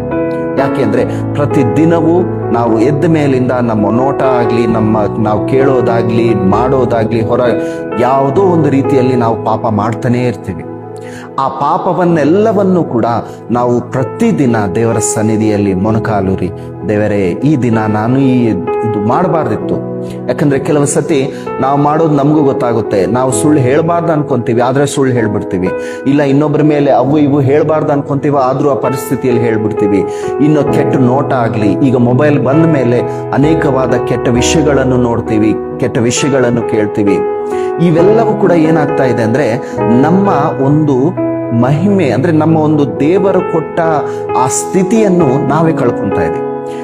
ಈಗ ನಾವು ದೇವರಿಗೆ ಇಷ್ಟವಾಗುವ ರೀತಿಯಲ್ಲಿ ನಾವು ಸಿದ್ಧಪಡಬೇಕು ಅಂದ್ರೆ ನಮ್ಮಲ್ಲಿ ಇರುವ ಪಾಪಗಳನ್ನು ನಾವೇನ್ ಮಾಡಬೇಕು ಅಂದ್ರೆ ದೇವರ ಸನ್ನಿಧಿಯಲ್ಲಿ ಆ ಸಿಲುಬೆ ಹತ್ರ ನಾವು ನಮ್ಮ ಒಂದು ಆ ರೆಪೆಂಟೆನ್ಸ್ ಇರಬೇಕು, ನಮ್ಮ ಒಂದು ಏನಂತಾರಂದ್ರೆ ಪಶ್ಚಾತ್ತಾಪವನ್ನು ತೋರಿಸಬೇಕು. ಬಾಯಿಂದ ಪಾಪ ಒಪ್ಕೊಳ್ಳೋದಲ್ಲ, ಎಲ್ಲಿಂದ ಒಪ್ಕೋಬೇಕಂದ್ರೆ ಹೃದಯದಿಂದ ನಮ್ಮ ಪಾಪಗಳನ್ನು ಅರಿಕೆ ಮಾಡ್ಕೋಬೇಕು.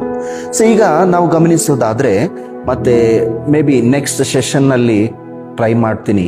ಯೇಸು ಕ್ರಿಸ್ತನ ರಕ್ತವು ಮತ್ತೆ 7 ವಿಷಯಗಳು, ಒಂದೊಂದು ವಿಶ್ವಾಸಿಗೆ 7 ವಿಷಯಗಳು, ಆ ರಕ್ತವು ಮಾಡುವ ಕೆಲಸ ಎಂಥದ್ದು ಅನ್ನೋದು ಪರಿಶುದ್ಧ ಗ್ರಂಥದಲ್ಲಿ ನಾವು ಕಾಣಬಹುದು. ಅದನ್ನ ನೆಕ್ಸ್ಟ್ ಸೆಷನ್ ಅಲ್ಲಿ ನೋಡೋಣ. ಈಗ ನಾನು 3ನೇ ಮಾತನ್ನು ಹೇಳ್ತಾ ಇದ್ದೆ. ಒಂದು ಪವರ್ ಹೇಳಿದೆ, ಸೆಕೆಂಡ್ ಪರ್ಪಸ್ ಹೇಳಿದೆ, ಈಗ ಥರ್ಡ್ ಏನಂದ್ರೆ ಆತನ ಒಂದು ಪ್ರೋಗ್ರಾಮ್. ಸೊ ಆತನ ಒಂದು ಪ್ರೋಗ್ರಾಮ್ ಅನ್ನು ಕೂಡ ಅಲ್ಲಿ ನಾವು ಕಾಣ್ತೀವಿ. ಏನು ಅಂದ್ರೆ, ಆತನು ಬೇಗನೆ ಮೇಘಗಳೊಂದಿಗೆ ಬರ್ತಾರೆ. ಆತನು ಏನ್ ಮಾಡ್ತಾ ಇದ್ದಾನೆ? ಬೇಗನೆ ತನ್ನ ಒಂದು ರಕ್ತದಿಂದ ಸಂಪಾದಿಸಿದ ಈ ಸಭೆಯನ್ನು ಕೊಂಡೊಯ್ಯೋದಿಕ್ಕೆ ಆತನು ಬೇಗನೆ ಮೇಘಗಳೊಂದಿಗೆ ಬರ್ತಾ ಇದ್ದಾನೆ. ಈಗ ಕರ್ತನು ಬರುವಾಗ ಯಾರು ಸಿದ್ಧತೆ ಹೊಂದಿದರೋ ಅವರು ಕರ್ತನ ಜೊತೆ ಹೋಗ್ಬಿಡ್ತಾರೆ.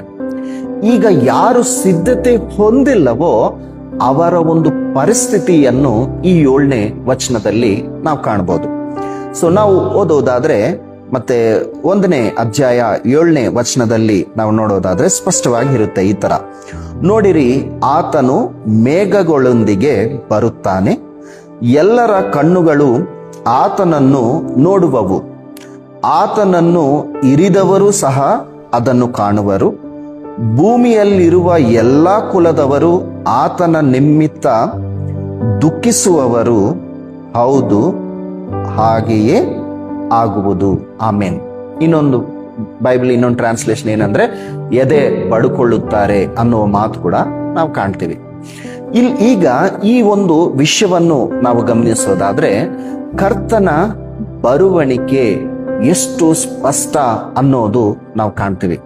ಆಕ್ಚುಲಿ ಇದರಲ್ಲಿ ಏನು ಅಂದ್ರೆ, ಹೌದು ನಿಜ, ಹಾಗೆಯೇ ಆಗುವುದು, ಹೌದು ಹಾಗೆಯೇ ಆಗುವುದು, ಆಮೆನ್ ಅನ್ನುವ ಪದ, ಹಾಗೆಯೇ ಆಗುವುದು ಅನ್ನುವ ಪದಕ್ಕೆ ಗ್ರೀಕ್ ಪದ ನೈ ಅನ್ನೋದು ನಾವು ಕಾಣ್ತೀವಿ, NAI. ಅದರ ಒಂದು ಟ್ರಾನ್ಸ್ಲೇಷನ್ ಎಷ್ಟು ಕ್ಲಿಯರ್ ಇದೆ ಅಂದ್ರೆ, ಟ್ರೂಲಿ, ಡೆಫಿನೆಟ್ಲಿ ಅನ್ನೋದು ಅದರ ಒಂದು ಅರ್ಥವನ್ನು ನಾವು ಕಾಣ್ತೀವಿ. ಅಂದ್ರೆ ಖಂಡಿತವಾಗಲೂ ನಡೆಯುತ್ತೆ, it is final, it will definitely happen ಅನ್ನೋದು ನಾವು ಕಾಣ್ತೀವಿ. ಸೊ ಕ್ರಿಸ್ತನ ಬರುವಣಿಕೆ ತುಂಬಾ ಹತ್ತಿರ ಇದೆ. ಆ ಬರುವಣಿಕೆಗೆ ಸಿದ್ಧರಾದವರು ಏನಾಗ್ತಾರೆ? ಆ ಬರುವಣಿಕೆಯಲ್ಲಿ ಎತ್ತಲ್ಪಡ್ತಾರೆ. ಈಗ ಬಿಡಲ್ಪಟ್ಟವರ ಪರಿಸ್ಥಿತಿಯನ್ನು ಈ ವಚನದಲ್ಲಿ ನಾವು ಕಾಣ್ತೀವಿ. ಈ ವಚನದಲ್ಲಿ ನಾವು ಗಮನಿಸೋದಾದ್ರೆ 3 ತರವಾದ ವ್ಯಕ್ತಿಗಳು ಬಿಡಲ್ಪಡ್ತಾರೆ. ಅವರ ಒಂದು ಪರಿಸ್ಥಿತಿ ಹೇಗಿರುತ್ತೆ ಅಂದ್ರೆ, ಬಿಡಲ್ಪಡೋದಂತಂದ್ರೆ 3 ತರವಾದ ಒಂದು ಎಕ್ಸ್ಪ್ರೆಷನ್, ಅಂದ್ರೆ ಬರುವಣಿಕೆ ಆದ ನಂತರ 3 ತರವಾದ ಸ್ಥಿತಿಗಳನ್ನು ನಾವು ಕಾಣ್ತೀವಿ. ಇಲ್ಲಿ ಏನು ಅಂತ ನಾವು ನೋಡೋದಾದ್ರೆ, ಎಲ್ಲರ ಕಣ್ಣುಗಳು ನೋಡ್ತವೆ ತನ್ನ ಒಂದು ಬರುವಣಿಕೆಯನ್ನು. 2ನೇದು, ಆತನನ್ನು ಇರಿದವರು ನೋಡ್ತಾರೆ. 3ನೇದು, ಭೂಮಿಯಲ್ಲಿರುವ ಎಲ್ಲಾ ಕುಲದವರು ಕೂಡ ಆತನನ್ನು ನೋಡಿ ಎದೆ ಬಡ್ಕೊಳ್ತಾರೆ. ಸೊ ಇದರಲ್ಲಿ ಏನು ಅಂದ್ರೆ, ಯಾರು ಎಕ್ಸೆಪ್ಷನ್ ಇಲ್ಲ. ಈ ಭೂಲೋಕದಲ್ಲಿ ಇರುವ ಎಲ್ಲ ಪ್ರತಿಯೊಂದು ವ್ಯಕ್ತಿ, ಪ್ರತಿಯೊಂದು ಕುಲದವರಾಗ್ಲಿ, ಮತದವರಾಗ್ಲಿ, ಎಂಥವರೇ ಆಗ್ಲಿ, ಯಾವ ಊರಿನಲ್ಲಿರ್ಲಿ, ಯಾವ ಮತ್ತೆ ದೇಶದಲ್ಲಿರ್ಲಿ, ಎಂಥವರೇ ಇರ್ಲಿ, ಎಲ್ಲರೂ ಕೂಡ ಆ ಬರುವಣಿಕೆ ತಮ್ಮ ಕಣ್ಣಾರೆ ನೋಡ್ತಾರೆ. ಅದಾದ್ಮೇಲೆ ಏನ್ ಮಾಡ್ತಾರೆ ಅಂದ್ರೆ, ಎದೆ ಬಡ್ಕೊಳ್ತಾರಂತೆ. ಯಾಕೆ ಎದೆ ಬಡ್ಕೊಳ್ತಾರೆ ಅನ್ನೋದು ನಾವು ಕೆಲವು ವಿಷಯಗಳನ್ನು, ಅಂದ್ರೆ ಡೀಟೇಲ್ಡ್ ಆಗಿ ಮತ್ತೆ ನೋಡೋಣ. ಕೆಲವು ವಿಷಯಗಳನ್ನು ನಾವು ನೋಡೋದಾದ್ರೆ, ಅದರಲ್ಲಿ ಅನೇಕ ವಿಶ್ವಾಸಿಗಳು ಕೂಡ ಎದೆ ಬಡ್ಕೊಳ್ತಾರೆ ಅಂತೆ. ಯಾಕೆ ಎದೆ ಬಡ್ಕೊಳ್ತಾರೆ ಅಂದ್ರೆ, ಮೊದಲನೇದು ಏನು ಅಂದ್ರೆ, ಅವ್ರು ಹೇಳ್ಕೊಂತಾರಂತೆ, ಅಯ್ಯೋ ನಾವು ಇಷ್ಟು ಬೇಗ ದೇವರು ಬರ್ತಾರೆ, ಯೇಸು ಸ್ವಾಮಿ ಬರ್ತಾರೆ ಅಂತ ನಾವು ಅನ್ಕೊಂಡಿರ್ಲಿಲ್ಲ. ನಾವು 2000 ವರ್ಷದಿಂದ ನಮ್ಮ ಸಭೆಯಲ್ಲಿ ಹೇಳ್ತಾ ಇದ್ರು, ನಮ್ಮ ಪಾದ್ರಿಯವರು ಹೇಳ್ತಾ ಇದ್ರು, ಅನೇಕ ಏನು ಪತ್ರಿಕೆಗಳಾಗ್ಲಿ ಬೈಬಲ್ ಅನೇಕವು ಓದ್ತಾ ಇದ್ವಿ. ಏನಂತ? ದೇವರು ಬರ್ತಾರೆ, ಬೇಗ ಬರ್ತಾರೆ, ಬೇಗ ಬರ್ತಾರೆ ಅಂತ ಓದ್ತಾ ಇದ್ವಿ. ಆದ್ರೆ ನಾವೇನ್ ಅನ್ಕೊಂಡಿವಿ? ಇಷ್ಟು ಬೇಗ ಬರ್ತಾರೆ ಅನ್ಕೊಂಡಿದ್ದಿಲ್ಲ. ಈಗ ನಾವು ಸಿದ್ಧರಾಗುವ ಸಮಯ ಕೂಡ ಇಲ್ಲ, ಸಿದ್ಧರಾಗಬೇಕನ್ನೋದು ಕೂಡ ನಮಗೆ ಹೇಗನ್ನೋದು ಅರ್ಥ ಆಗಿಲ್ಲ. ಈಗೇನು? ಈಗ ದೇವರು ಯೇಸು ಸ್ವಾಮಿ ಹೋಗ್ಬಿಟ್ಟ ಮೇಲೆ ಪರಿಸ್ಥಿತಿ ಏನು? ಈಗ ನಮ್ಮ ಪರಿಸ್ಥಿತಿ ಏನು? ನಾವು ಸಂಪೂರ್ಣವಾಗಿ ಯೇಸು ಸ್ವಾಮಿಯನ್ನು ಸಂಪೂರ್ಣವಾಗಿ ಆ ಬರುವಣಿಕೆಗೆ ಸಿದ್ಧರಾಗಿಲ್ಲ ಅಲ್ಲ ಅಂತ ಎಲ್ಲರೂ ಎದೆ ಬಡ್ಕೊಳ್ತಾರಂತೆ. ಇನ್ನೊಂದು ಯಾರು ಎದೆ ಬಡ್ಕೊಳ್ತಾರೆ ಅಂದ್ರೆ, ಯಾರು ವಿಶ್ವಾಸಿಗಳೇ ಅವರಿಗೆ ಅರ್ಥ ಆಗೋದೇನಂದ್ರೆ, ಅಯ್ಯೋ ಈಗ ಕರ್ತನು ಸಭೆಯನ್ನು ಕೊಂಡು ಒಯ್ದ ಮೇಲೆ ಮುಂದೆ ನಡಿಬೇಕಾಗಿರುವುದು ಎಲ್ಲವೂ ಕೂಡ ಆತನು ಬರೆದು ಕೊಟ್ಟಿದ್ದಾನಲ್ವಾ. ಈಗ ಮುಂದೆ ನಡಿಬೇಕಾಗಿರುವ ಆ ಶ್ರಮೆಗಳಾಗ್ಲಿ, ಆ 7 ವರ್ಷಗಳ ಆ ಕಷ್ಟಗಳು, ಆ ಒಂದು ತೀವ್ರತೆಯನ್ನು ಯಾರು ಸಹಿಸ್ಕೊಳ್ಳಕ್ಕಾಗುತ್ತೆ? ಅವನ್ನ ನೆನೆಸಿಕೊಂಡು ಎದೆ ಬಡ್ಕೊಳ್ತಾರಂತೆ. ಇನ್ನೊಬ್ರು ಯಾರು ಎದೆ ಬಡ್ಕೊಳ್ತಾರೆ ಅಂದ್ರೆ, ನಾಮಿನಲ್ ಕ್ರಿಶ್ಚಿಯನ್ಸ್ ಕೂಡ ಎದೆ ಬಡ್ಕೊಳ್ತಾರಂತೆ. ಅಯ್ಯೋ ನಾವು ಯೇಸು ಸ್ವಾಮಿಯನ್ನು ನಾವು ನಂಬಿದ್ವಿ. ಕೆಲವರು ನಾವು ನೋಡ್ತೀವಿ, ಗಮನಿಸ್ತೀವಿ. ಏನು ಅಂದ್ರೆ, ಕೆಲವರು ಅಯ್ಯೋ ಚರ್ಚ್ಗೆ ಬಂದ್ರೆ ಚೆನ್ನಾಗಾಗುತ್ತೆ, ದೆವ್ವಗಳು ಬಿಡಿಸ್ತಾರೆ, ಇಲ್ಲ ಏನಾದ್ರೂ ಕಷ್ಟಗಳಿದ್ರೆ ಕಷ್ಟಗಳು ದೂರ ಹೋಗುತ್ತೆ, ಮತ್ತೆ ಪಾಸ್ಟ್ರೈನವ್ರು ಪ್ರಾರ್ಥನೆ ಮಾಡಿದಾಗ ನಮ್ಗೆ ಒಳ್ಳೇದಾಯ್ತು ಅಂತ ಹೇಳ್ತಾರೆ. ಆದ್ರೆ ಆ ಒಳ್ಳೇದಾದ್ಮೇಲೆ ಮತ್ತೆ ಮಂದಿರಕ್ಕೆ ಬರೋದಿಲ್ಲ, ಮತ್ತೆ ದೇವರನ್ನು, ಯಾಕಂದ್ರೆ ಇರುವ ಈ ಸೊಸೈಟಿಯನ್ನು ಹೆದರಿ, ಪರಿಸ್ಥಿತಿಗಳಿಗೆ ಹೆದರಿ ಅನೇಕರು ಯೇಸು ಸ್ವಾಮಿಯನ್ನು ಪರಿಪೂರ್ಣವಾದ ರಕ್ಷಕನಾಗಿ ಸ್ವೀಕರಿಸುವುದಿಲ್ಲ. ಅಂತವರಿಗೆ ಈ ಮಾತು ತುಂಬಾ ಭಯಂಕರ. ಏನು ಅಂದ್ರೆ, ಅವರು ಅಯ್ಯೋ ಆ ದಿನ ಅನ್ಕೊಂತಾರಂತೆ, ಅಯ್ಯೋ ನಾನು ಯೇಸು ಸ್ವಾಮಿ ಬಗ್ಗೆ ಇನ್ನ ಸ್ವಲ್ಪ ನಾನು ಪ್ರಾರ್ಥನೆ ಮಾಡಿದ್ರು, ಇಲ್ಲ ನಾನು ಇನ್ನ ದೇವರ ಕಡೆ ಇನ್ನ ನಾನು ಮೊರೆ ಇಟ್ಟಿದ್ರೆ, ಇಲ್ಲ ಆತನ ಬಗ್ಗೆ ಇನ್ನ ತಿಳ್ಕೊಂಡಿದ್ದಿದ್ರೆ ಅಯ್ಯೋ ನಾನು ಎತ್ತಲ್ಪಡ್ತಿದ್ನಲ್ವಾ ಅಂತ ಅವಾಗ ಅವರು ದುಃಖ ಪಡ್ತಾರಂತೆ. ನಿಜವಾಗ್ಲೂ ಪ್ರಿಯರೇ, ನಾವು ಗಮನಿಸೋದಾದ್ರೆ ಯೇಸು ಸ್ವಾಮಿ ಅವರ ಒಂದು ಭೂಲೋಕದಲ್ಲಿ ಅವರ ಒಂದು ಪರಿಚರ್ಯೆ ಅಂದ್ರೆ ಸರ್ವಿಸ್, ಅವರ ಒಂದು ಇದೆಲ್ಲ ನಾವು ನೋಡಿದ್ರೆ, ಮಾತು ಎಲ್ಲದರಲ್ಲಿ ನೋಡಿದ್ರೆ ಸ್ಪಷ್ಟವಾಗಿ ಒಂದೇ ಒಂದು ವಿಷಯದ ಬಗ್ಗೆ ಹೇಳಿದ್ರು. ಏನು ಅಂದ್ರೆ, ದ ಕಿಂಗ್ಡಮ್ ಆಫ್ ಗಾಡ್. ಸ್ಪಷ್ಟವಾಗಿ ದೇವರ ರಾಜ್ಯ, ಪರಲೋಕ ರಾಜ್ಯ, ಇವೇ ಅಧಿಕವಾದ ಅನೇಕ ವಿಷಯಗಳು ನಾವು ಪರಿಶುದ್ಧ ಗ್ರಂಥದಲ್ಲಿ ನಾವು ನೋಡ್ತೀವಿ. ಈಗಿನ ಕಾಲದಲ್ಲಿ ಪರಿಸ್ಥಿತಿ ಏನಾಗ್ಬಿಡ್ತು ಅಂದ್ರೆ, ದ ಗೋಸ್ಪಲ್ ಹತ್ರನೇ ನಾವು ನಿಂತು ಬಿಟ್ಟಿವಿ. ಆಕ್ಚುಲ್ ಆಗಿ ಹೇಳಬೇಕು ಅಂದ್ರೆ, the gospel of kingdom has to be preached frequently. ನಾವು ಏನ್ ಮಾಡ್ತಾ ಇದೀವಿ ಅಂದ್ರೆ, ಗೋಸ್ಪಲ್ ಆಫ್ ಜೀಸಸ್ ಕ್ರೈಸ್ಟ್ ಎಷ್ಟುವರೆಗೆ ನಾವು ಹೇಳ್ತಾ ಇದೀವಿ ಅಂದ್ರೆ, ಆತನನ್ನು ನೀವು ನಂಬಿದ್ರೆ ಅದು ಆಗುತ್ತೆ, ಇದಾಗುತ್ತೆ, ಎಲ್ಲದೂ ಒಳ್ಳೇದಾಗುತ್ತೆ. ಆದರೆ ಆತನ ಒಂದು ಉದ್ದೇಶ, ಆತನ ಒಂದು ಪರ್ಪಸ್ ಏನಿದೆ ಅಂದ್ರೆ, ಆತನು ಬಂದಿರುವ ಒಂದು ಉದ್ದೇಶ ಏನಂದ್ರೆ, ನಿನ್ನನ್ನು ನನ್ನನ್ನು ತನ್ನ ದೇವರಿಗ ಒಂದು ರಾಜ್ಯವನ್ನಾಗಿಯೂ ಯಾಜಕರನ್ನಾಗಿಯೂ ಮಾಡುವುದಕ್ಕೋಸ್ಕರ ತನ್ನ ಒಂದು ರಕ್ತದಿಂದ ನಮ್ಮನ್ನು ವಿಮೋಚಿಸಿದ್ರು. So the most important thing ಏನು ಈ ಕಾಲದಲ್ಲಿ ಅಂದ್ರೆ, the kingdom, the gospel of kingdom has to be preached frequently. So ನಾವು ಈ ಮಾತು ನಮಗೆ ನಾವು ಓದಿದ್ರೇನೆ ತುಂಬಾ ಭಯ ಅನಿಸುತ್ತೆ. ಏನು ಅಂದ್ರೆ, ಆ ಒಂದು ಸೆಕೆಂಡ್ನಲ್ಲಿ ಸಿದ್ಧಪಟ್ಟವ್ರು ಹೋಗ್ಬಿಡ್ತಾರೆ, ಇಲ್ಲ ಬಿಟ್ಟವರು ಪರಿಸ್ಥಿತಿ ಎಷ್ಟು ಭಯಾನಕವಾಗಿರುತ್ತೆ ಅಂದ್ರೆ, ಅವಾಗ ನಾವು ನೆನೆಸ್ಕೊಂಡ್ರು ಕೂಡ ಸಮಯ ಇರೋದಿಲ್ಲ. ಅವಾಗ ನಾವು ಅನ್ಕೋಬಹುದು, ಅನೇಕರು ಅನ್ಕೊಂತಾರೆ ಅವಾಗ, ಅಯ್ಯೋ ನಾನು ಈಗ ಮಂದಿರಕ್ಕೆ ಅವಾಗ ಅಯ್ಯೋ ನನ್ನ ಪಾಸ್ಟ್ರೈನವ್ರು ಹೇಳ್ತಾ ಇದ್ರು, ವಾರ ವಾರ ಬರ್ರಿ, ಮತ್ತೆ ಮಂದಿರಕ್ಕೆ ಬರ್ರಿ, ಪ್ರಾರ್ಥನೆ ಮಾಡ್ರಿ, ಬೈಬಲ್ ಓದ್ರಿ, ಆಮೇಲೆ ಈ ಒಂದು ಕರ್ತನ ಮೇಜನ್ನು ತಗೊಂತಾ ಇರಿ, ಎಷ್ಟೋ ಇವೆಲ್ಲ ಹೇಳಿದ್ರು. ಆದ್ರೆ ನಾವು ಸಲೀಸಾಗಿ ತಗೊಂಡ್ಬಿಟ್ವಿ. ಹಾಗೆ ಈಗ ಪರಿಸ್ಥಿತಿ ಏನು ಅಂದ್ರೆ, ಈಗ ನಾವು ಅವೆಲ್ಲ ಮಾಡ್ಬೇಕಂದ್ರೂ ಕೂಡ ನಮಗೇನ ಅಂದ್ರೆ ಕೈ ಮೀರ್ಬಿಡ್ತು ಅಂತ ಅನೇಕರು ಚಿಂತಿಸುವ, ದುಃಖ ಪಡುವ ದಿನವೇ ಆ ದಿನವಾಗಿ ನಾವು ಕಾಣ್ತೀವಿ.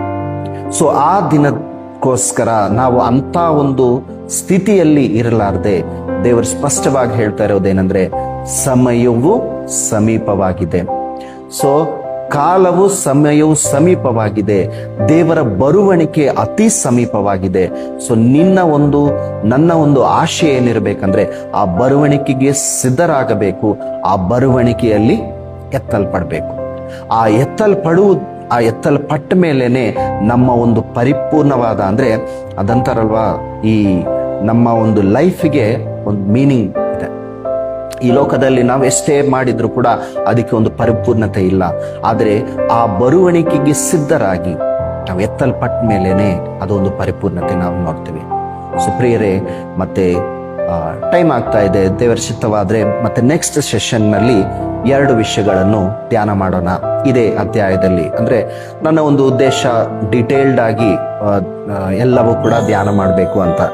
ಸೊ 2 ವಿಷಯಗಳು ನೆಕ್ಸ್ಟ್ ಸೆಷನ್ ನಲ್ಲಿ ಏನು ಅಂದ್ರೆ, ಒಂದು, ಯೇಸು ಕ್ರಿಸ್ತನ ರಕ್ತವು ಹೇಗೆ ಎಂಥ ಒಂದು ಶಕ್ತಿ ಉಳ್ಳದು, ಆಮೇಲೆ ಹೇಗೆ ವಿಶ್ವಾಸಿಗಳನ್ನು ಮತ್ತೆ ರಕ್ಷಿಸುತ್ತದೆ, ವಿಮೋಚಿಸುತ್ತದೆ, ಅನೇಕ ವಿಷಯಗಳು ಪರಿಶುದ್ಧ ಗ್ರಂಥದಲ್ಲಿ ಏನಿದೆ ಅನ್ನೋದು ಅದು ನೋಡೋಣ. 7 ವಿಷಯಗಳು. 2ನೇದು, ಈಗ ನಾವು ಓದ್ಕೊಂಡಿರುವ ಪದದಲ್ಲಿ ಏನಿದೆ ಅಂದ್ರೆ, ಕರ್ತನು ಮೇಘಗಳೊಂದಿಗೆ ಬರ್ತಾರೆ. ಅಂದ್ರೆ ಈ ಮೇಘ ಅದರ ಒಂದು ವಿಶಿಷ್ಟತೆ ಏನು ಪರಿಶುದ್ಧ ಗ್ರಂಥದಲ್ಲಿ, ಅದರ ಬಗ್ಗೆ 7 ವಿಷಯಗಳನ್ನು ನಾವು ಮತ್ತೆ ಧ್ಯಾನ ಮಾಡೋದಕ್ಕೆ ಪ್ರಯತ್ನ ಮಾಡೋಣ. ನೀವು ಅನ್ಕೋಬಹುದು ಏನು ಎಲ್ಲ 7 ವಿಷಯಗಳು ಅಂತ. ಬಟ್ ಆಕ್ಚುಲ್ ಆಗಿ ನೋಡಿದ್ರೆ ಈ ಒಂದು ಪ್ರಕಟಣೆ ಗ್ರಂಥದಲ್ಲಿ ಸುಮಾರು 54 ಸತಿ 7 ಅನ್ನುವ ಪದ ಬರೆದ ಹಾಗೆ ನಾವು ಕಾಣ್ತೀವಿ. 40 ಬಾರಿ 7 ವಿಷಯಗಳು, ಅಂದ್ರೆ ಆ 7 ಒಂದು ಪ್ರಾಮಿನೆನ್ಸ್ 40 ಬಾರಿ ಈ ಪ್ರಕಟಣೆ ಗ್ರಂಥದಲ್ಲಿ ಬರೆದ ಹಾಗೆ ನಾವು ಕಾಣ್ತೀವಿ. ಅಂದ್ರೆ 7 ಅನ್ನೋದೇನು ಅಂದ್ರೆ ಒಂದು ಪರಿಪೂರ್ಣತೆಗೆ ಒಂದು ಸೂಚನೆಯಾಗಿ ನಾವು ಕಾಣ್ತೀವಿ. ಸೊ ಈಗ ನಾನು ಮುಗಿಸ್ತಾ ಇದ್ದೀನಿ ಇವತ್ತಿನ ಸೆಷನ್. ಸೊ ಒಂದು ಜಸ್ಟ್ ಸಮರಿ ಆಗಿ ನಿಮಗೆ ಹೇಳಬೇಕು ಅಂದ್ರೆ, ಇವತ್ತಿನ ದಿನ ನಾವು ಧ್ಯಾನ ಮಾಡಿರೋದು ಏನು ಅಂದ್ರೆ, ಮತ್ತೆ ಮೊದಲನೇ ಚಾಪ್ಟರ್ 1 ನಲ್ಲಿ ಇರುವುದು ಓವರ್ ವ್ಯೂ ಆಗಿ, ಅಂದ್ರೆ ಆ ಗ್ರಂಥದಲ್ಲೇ ಪ್ರಕಟಣೆ ಗ್ರಂಥದ ಪರಿಪೂರ್ಣ ಒಂದು ಚಿತ್ರಣವನ್ನು ನಾವು ನೋಡಿದ್ವಿ. ಹೇಗೆ ಯೇಸು ಕ್ರಿಸ್ತನು ಏನು ಇವ್ರಿಗೆ ಹೇಳ್ತಾ ಇದ್ದಾರೆ, ಯಾರಿಗೆ? ಯೋಹಾನನಿಗೆ ಹೇಳೋದು ಏನು ಅಂದ್ರೆ, ನೀನು ಕಂಡದ್ದನ್ನು, ಈಗ ನಡೀತಾ ಇರುವುದನ್ನು, ನಡಿಬೇಕಾಗಿರುವುದನ್ನು, ಮುಂದೆ ಆಗಬೇಕಾಗಿರುವುದನ್ನು, ಈ 3 ಕೂಡ ನೀನು ಬರೆ. ಸೊ ಮೊದಲನೇದೇನು? ಚಾಪ್ಟರ್ 1 ಏನು ಅಂದ್ರೆ ನೀನು ಕಂಡದ್ದು. ಚಾಪ್ಟರ್ 2-3 ಅಂದ್ರೆ 2-3 ಅಧ್ಯಾಯಗಳು ಏನು ಅಂದ್ರೆ ನಡೀತಾ ಇರುವುದು. ಚಾಪ್ಟರ್ 4 ಇಂದ 22 ವರೆಗೆ ಅಂದ್ರೆ ಮುಂದೆ ಆಗಬೇಕಾಗಿರುವುದು ಅನ್ನುವುದು ನಾವು ನೋಡ್ತೀವಿ. ಸೊ ಅದರಲ್ಲಿ ಇನ್ನೊಂದು ಡೀಟೇಲ್ಡ್ ಆಗಿ ಮತ್ತೆ 5-6 ವಚನಗಳನ್ನು ನಾವು ನೋಡಿದ್ವಿ. ಏನು ಅಂದ್ರೆ 3 ಮಾತುಗಳೇ ಹೇಳಿದೆ. ಏನು? The power of Jesus Christ, the purpose of Jesus Christ, the program of Jesus Christ. ಯೇಸು ಕ್ರಿಸ್ತನ ಸರ್ವಾಧಿಕಾರವು, ಯೇಸು ಕ್ರಿಸ್ತನ ಉದ್ದೇಶವು, ಯೇಸು ಕ್ರಿಸ್ತನ ಯೋಜನೆ, ಈ 3 ವಚನಗಳಲ್ಲಿ ನಾವು ನೋಡಿವಿ. ಸೊ ಅದಕ್ಕೆ ಮುಂಚೆ ಮತ್ತೆ ಯೋಹಾನನ್ನು ಕಂಡದ್ದು, ಆತನು ಯೇಸು ಸ್ವಾಮಿಯವರು ಮತ್ತೆ ಈ ಭೂಲೋಕದಲ್ಲಿದ್ದಾಗ ನೋಡಿದನ್ನು ಆತನು ಹೇಳ್ತಾ ಇದ್ದಾನೆ. ಈಗ ಈ ಪ್ರಕಟಣೆ ಗ್ರಂಥದಲ್ಲಿ ಆತನು ಆತ್ಮ ವಶನಾಗಿದ್ದಾಗ ಯೇಸು ಸ್ವಾಮಿಯ ಪರಿಪೂರ್ಣ ಮಹಿಮೆಯನ್ನು ನೋಡ್ತಾ ಈ ಒಂದು ಕಂಡದ್ದನ್ನು ಬರೆದ ಹಾಗೆ ನಾವು ನೋಡ್ತಾ ಇದೀವಿ. ಸೊ ಈ 3 ವಚನಗಳಲ್ಲಿ ನಾವು ನೋಡಿದ್ದು ಏನು ಅಂದ್ರೆ, ಯೇಸು ಕ್ರಿಸ್ತನ ಸರ್ವಾಧಿಕಾರ ಏನು ಅನ್ನೋದು ಆ ವಚನದಲ್ಲಿ ನಾವು ನೋಡ್ತೀವಿ. 2ನೇದು, ಯೇಸು ಕ್ರಿಸ್ತನ ಒಂದು ಉದ್ದೇಶ ಏನು ಉದ್ದೇಶ ಆಗಿತ್ತು ಅಂದ್ರೆ, ನಮ್ಮನ್ನು ತನ್ನ ರಕ್ತದಿಂದ ವಿಮೋಚಿಸಿ ನಮ್ಮನ್ನು ಏನ್ ಮಾಡ್ತಾರೆ ಅಂದ್ರೆ ಯಾಜಕರನ್ನಾಗಿಯೂ ಒಂದು ರಾಜ್ಯವನ್ನಾಗಿಯೂ ಮಾಡುವುದಕ್ಕಾಗಿಯೇ ಆತನ ಉದ್ದೇಶವಾಗಿ ನೋಡಿವಿ. ಆತನ ಪ್ರೋಗ್ರಾಮ್ ಏನಿತ್ತು ಅಂದ್ರೆ, ಆತನ ಬರುವಣಿಕೆಯಲ್ಲಿ ತಾನು ಸಿದ್ಧಪಡಿಸಿದ ಸಭೆಯನ್ನು ಕೊಂಡು ಹೋಯ್ತಾನೆ. ಯಾರು ಸಿದ್ಧರಾಗುವುದಿಲ್ಲವೋ ಅವರು ಏನ್ ಮಾಡ್ತಾರೆ ಅಂದ್ರೆ ತಮ್ಮ ಎದೆಗಳನ್ನು ಪಡ್ಕೊಳ್ತಾರೆ. ಸೊ ನಾನು ಮುಗಿಸ್ತಾ ಇದ್ದೀನಿ. ನೆಕ್ಸ್ಟ್ ಸೆಷನ್ ನಲ್ಲಿ ಮತ್ತೆ ಯೇಸು ಕ್ರಿಸ್ತನ ರಕ್ತದ ಬಗ್ಗೆ 7 ವಿಷಯಗಳು, ಆಮೇಲೆ ಅಂದ್ರೆ ಪವಿತ್ರವಾದ ರಕ್ತದ ಬಗ್ಗೆ 7 ವಿಷಯಗಳು. ಎರಡನೇದು ಯೇಸು ಕ್ರಿಸ್ತನ ಅಂದ್ರೆ ಈ ಮೇಘದೊಳಗಿನ ಅಂತ ನಾವು ಮಾತನಾಡಿದ್ವಿ, ಕರ್ತನು ಮೇಘದೊಳಗಿಂದ ಬರ್ತಾನೆ ಅಂತ. ಸೊ ಆ ಮೇಘಕ್ಕೆ ಇರುವ ವಿಶಿಷ್ಟತೆ ಏನು ಪರಿಶುದ್ಧ ಗ್ರಂಥದಲ್ಲಿ ಅನ್ನುವುದು 7 ವಿಷಯಗಳನ್ನು ಧ್ಯಾನ ಮಾಡುವುದಕ್ಕೆ ಪ್ರಯತ್ನ ಮಾಡೋಣ. ಸೊ ದೇವರು ಮತ್ತೆ ಕೇಳಿರುವ ಈ ವಾಕ್ಯಗಳನ್ನು ನಮ್ಮ ಹೃದಯದಲ್ಲಿ ಭದ್ರಪಡಿಸಿ ನಮ್ಮೆಲ್ಲರನ್ನು ಕೂಡ ಆತನ ಬರುವಣಿಕೆಗೆ ಸಿದ್ಧಪಡಿಸಿ ಬರುವಣಿಕೆಯಲ್ಲಿ ಎತ್ತಲ್ಪಡುವ ಭಾಗ್ಯವನ್ನು ದೇವರು ನಮಗೆ ದಯಪಾಲಿಸಲಿ. ಆಮೆನ್. ಎಲ್ಲರಿಗೂ ನನ್ನ ಒಂದು ವಂದನೆಗಳು, ಮರ್ನಾಥ ಸಲ್ಲಿಸ್ತಾ ಇದ್ದೀನಿ.